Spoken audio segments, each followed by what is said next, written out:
Hello everybody, कैसे आप लोग? जहाँ तक कि मेरे ख्याल सही होंगे और आज की वीडियो हम जानेंगे कुछ स्पेशल बना रहे।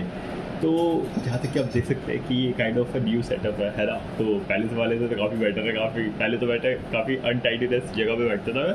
तो यहाँ पे थोड़ा साफ सुथरा है और यहाँ पे अब बताने की कोशिश करेंगे कोई स्पेशल ड्राइंग। इससे पहले मैंने ड्राइंग बनाई थी वो वाली, पर उसकी मैंने वीडियो रिकॉर्ड नहीं करी क्योंकि उसमें मेरे पास कैमरा अवेलेबल ही था। तो वो वाली काइंड ऑफ ऐसे है, आगे ये वाली है।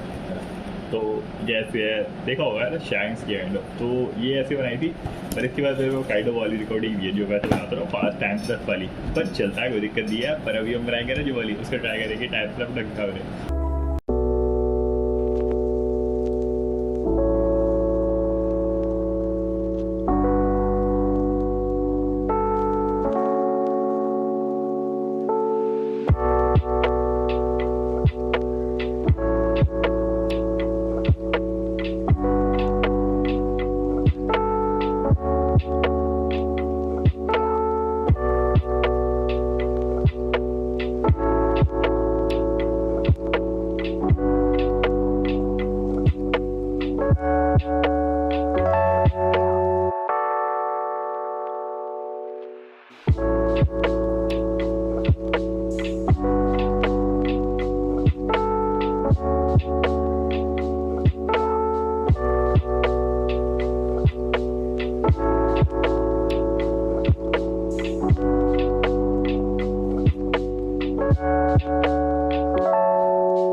है।